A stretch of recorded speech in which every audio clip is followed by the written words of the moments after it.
And some other national stories we're tracking here this evening. Incessant rainfall in the northeast region has led to floods in Assam, Meghalaya and Arunachal Pradesh. Several roads, bridges and houses have been destroyed due to the heavy downpour for the last 4 days in these states. At least 4 people have died as heavy rains triggered flash floods in Assam. Over 11 lakh people have been impacted, out of which 68,000 have taken shelter in 150 relief camps. According to state data, a total of 45 people have lost their life due to floods and landslides in this season. Homes have been swept away. Landslides have cut off key highways connecting several states. In Guwahati, roads have been waterlogged. Around 18 districts have been affected and 6 rivers in the state are flowing above the danger mark, including the Brahmaputra at 2 places. We are standing on the National Highway 37, and this is a major highway that connects the rest of the India with the northeast. And as you can see here, the part of the highway is blocked with water logging. And this is the situation not just in this highway, but it is in almost many of the roads in Assam right now, because it has been raining continuously for the last 3-4 days. And as you can see here, it has affected a lot of people. And this highway blockage is going to cost a lot, because all the important transportation goods pass through this highway to enter Meghalaya and other states of the northeast. For the last few days, it has been raining continuously, and this is just a demo, because the main issue that is in lower Assam and other parts of Assam, where landslides along with floods have increased the intensity of the devastation that Assam floods has brought in this term. And not just in Assam, in Meghalaya also similar situation. Today also in the Garo hills there was a major incident of landslides and landslips. So as a result of which human lives have been lost today. So this is the currently situation. पानी कितने दिनों से है यहाँ? पानी बहुत दिनों पर आया है। बहुत दिन से। हाँ बहुत। और कितना तक पानी आया था हाईएस्ट? ऐसे इतना आ रहा है। आप लोगों का स्कूल कॉलेज सब बंद हो चुका है? बंद हो सकते हैं। So as you can see here, the district administration has given a 3-day holiday till 18th June. The schools and colleges are closed, so they have saying that they are not able to go to school and colleges as a result of the flood waters entering their house. So this is the situation currently in Assam and in Guwahati as well. India recorded 12,847 fresh COVID-19 cases and 14 deaths in the last 24 hours. The daily positivity rate now stands at 2.47%, while the weekly positivity rate is now at 2.38%. Maharashtra, which seemingly is the worst hit state, recorded 4,165 new COVID cases, which is the highest in the last 4 months, with over 2,200 of those cases being recorded in Mumbai alone. Delhi, on the other hand, recorded over 1,300 cases and 2 deaths in the last 24 hours. The active case tally in Delhi has now jumped to nearly 4,000. Talk about this constant rising of cases in Mumbai especially and Maharashtra overall. Then we spoke to the health ministry, and in fact for Mumbai stats we spoke to the municipal corporation here, where they say that as of now the state government and the municipal corporation is all prepared, but of course the sudden rise in the death number as well is very much concerning. And that is why we saw that after the constant slow fall of the death toll and the rising cases of COVID, we saw that numerous COVID centers for the treatment were shut and were closed. But yes, of course, the health ministry says when now the cases are increasing, those COVID centers will again be regained, will again be reworked, and people will be shifted to those particular places. But as of now, they have said that the spread was not that much, and that is why the government was not putting strict instructions before the people, some guidelines over them. But definitely the way cases are increasing and the death numbers are increasing, especially in the month of June. And the Bombay High Court has dismissed the petitions of Maharashtra Minister Nawab Mallik and former State Home Minister Anil Deshmukh for permission to cast their votes for the upcoming MLC polls. Both of them will not be allowed to cast their votes now. Both the leaders are currently in jail in separate money laundering cases. Remember, the polls for the Maharashtra Legislative Council are set to take place on 20th June.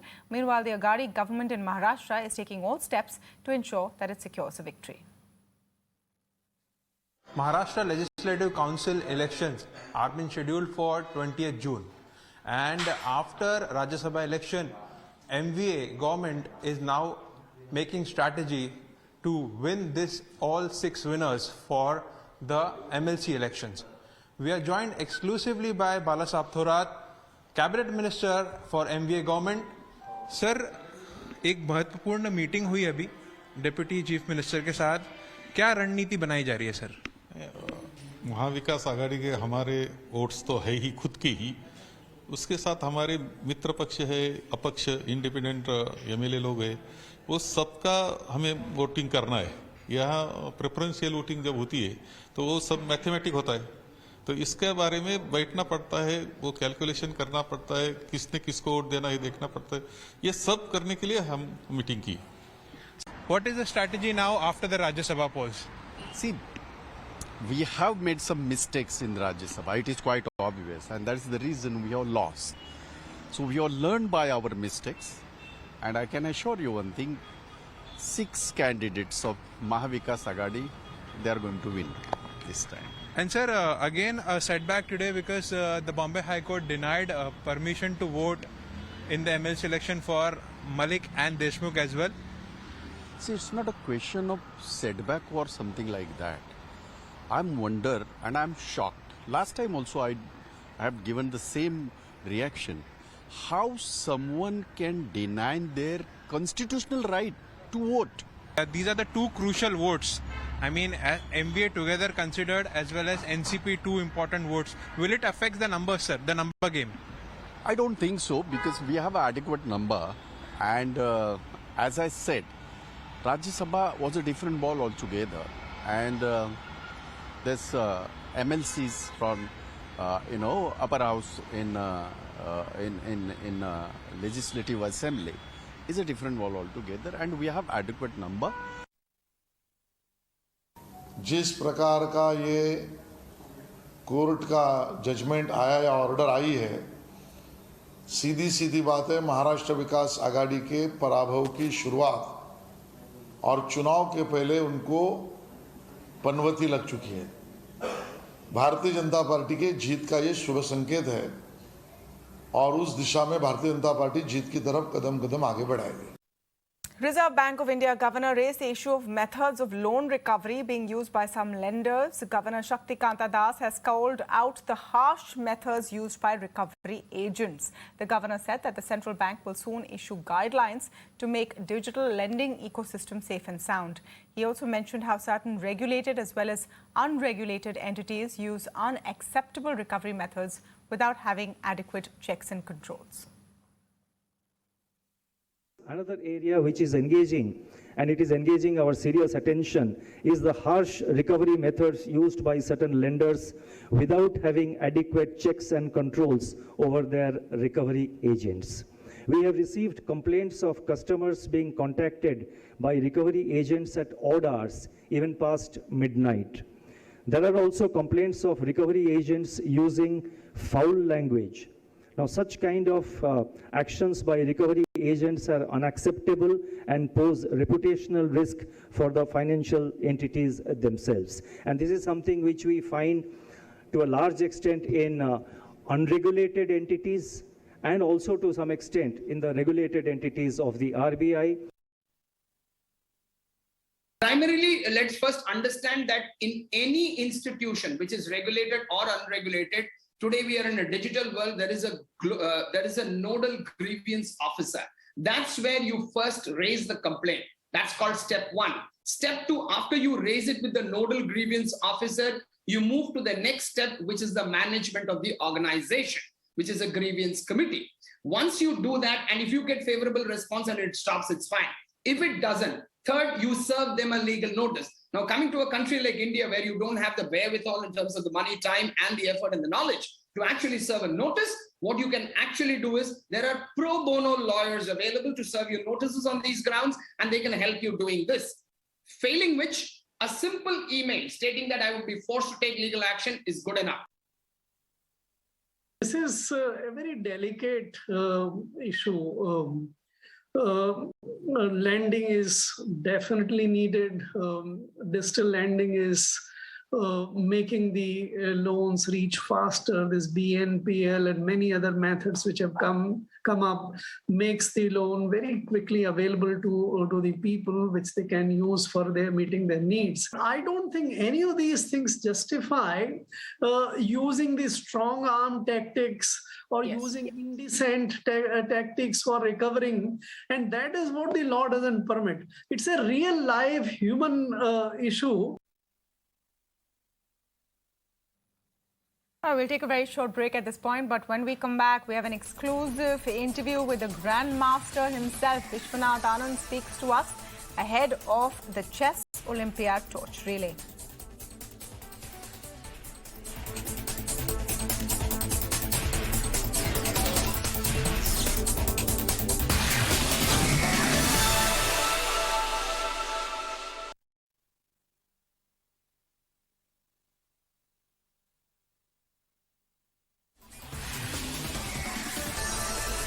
जरूरत के time पर अगर loan ना मिले तो क्या फायदा?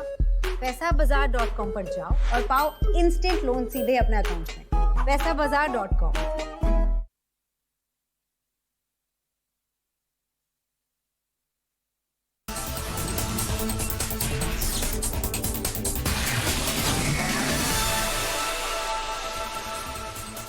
Ahead of the launch of the Chess Olympiad torch relay, Times Network's Karishma spoke exclusively to five-time world chess champion Vishwanath Anand about the mega event. He says it will be a historic moment and will take chess forward by leaps and bounds. Listen in.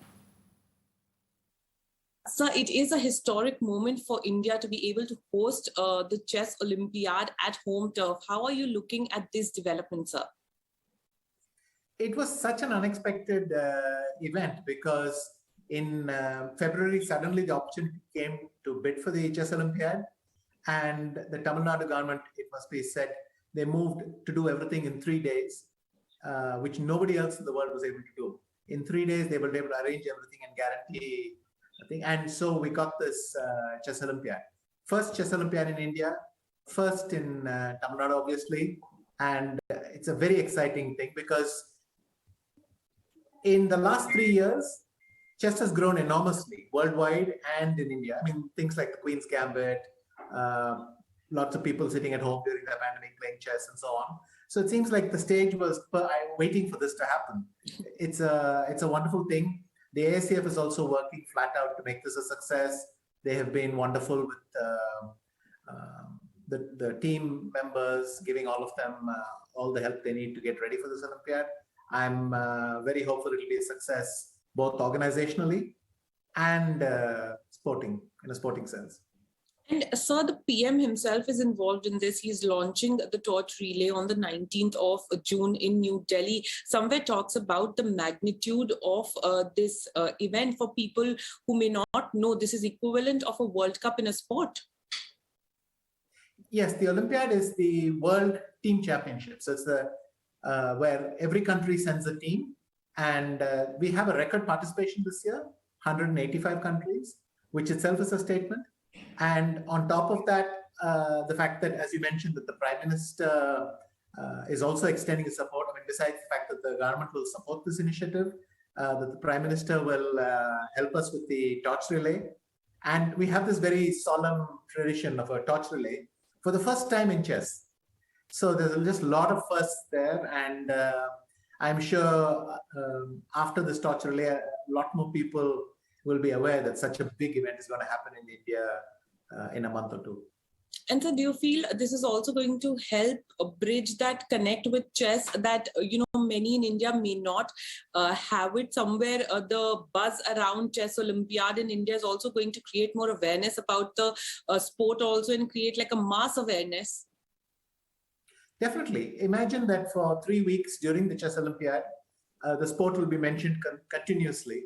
It will have an impact. And what I also hope is that a lot of people across the country will take this chance to come to Chennai and physically witness the Olympiad. I mean, it's a very rare thing that it happens here. And it's next door, it's so close. I hope many kids who love to play chess, many fans will have an opportunity to come and see the world's best players competing. The CBI has filed a case against Rajasthan Chief Minister Ashok Gehlot's brother, Agrasen Gehlot, and 14 others in the fertiliser scam.